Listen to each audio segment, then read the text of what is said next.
Langit tanpa matahari. Alkisah, ada seorang wanita muda bernama Dinar yang tinggal di Indonesia. Dinar lahir dalam keluarga yang religius dan dibesarkan dalam kepercayaan Metodis. Namun, seiring bertambahnya usia, ia mulai menjalani kehidupan yang penuh dosa dan menyimpang dari keyakinannya. Terlepas dari upaya ayahnya, Solen, untuk mengarahkannya kembali ke jalan yang benar, Dinar terus menempuh jalan berbahaya dari narkoba, alkohol, dan kejahatan lainnya. Suatu hari, Dinar menerima panggilan dari Tuhan untuk memulai hidup baru di Amerika, tepatnya di Jacksonville, North Carolina. Dia meninggalkan care lamanya dan mengambil kesempatan untuk memulai lagi. Setibanya di Carolina Utara, dia segera bergabung dengan gereja Metodis lokal dan menjadi anggota aktif. Seiring berjalannya waktu, kerja keras dan dedikasi Dinar membuahkan hasil. Dia akhirnya ditahbiskan sebagai pendeta dan mulai memimpin gereja, menginspirasi dan membimbing anggotanya. Khotbah dan ajarannya dipenuhi dengan kasih sayang dan cinta, dan banyak orang tertarik padanya. Terlepas dari tantangan yang dia hadapi, dia tidak pernah melupakan imannya dan terus menjadi mercusuar harapan bagi mereka yang membutuhkan. Meski ayah Solen tetap tinggal di Indonesia, Dinar sering menyuratinya, bercerita tentang kehidupan barunya dan segala hal baik yang telah dilakukannya.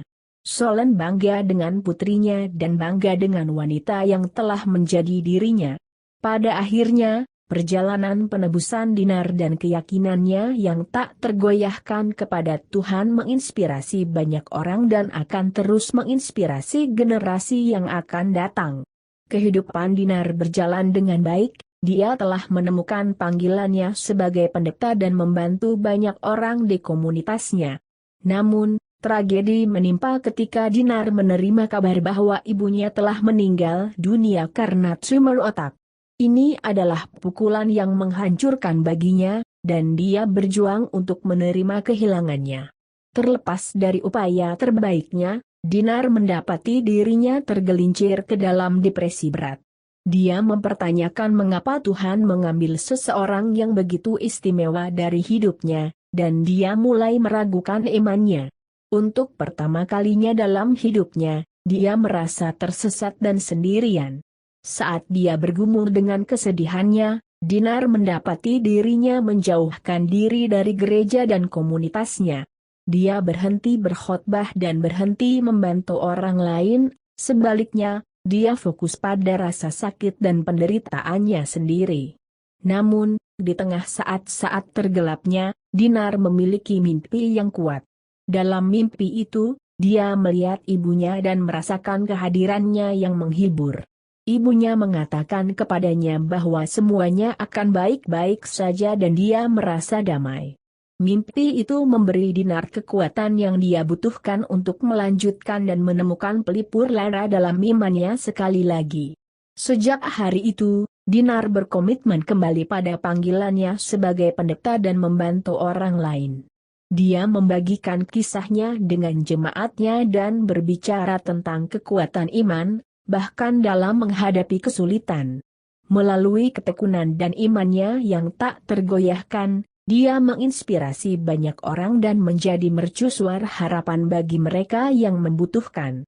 Pada akhirnya, Dinar menyadari bahwa kematian ibunya adalah ujian imannya, dan dia menjadi lebih kuat dan lebih berkomitmen pada keyakinannya daripada sebelumnya.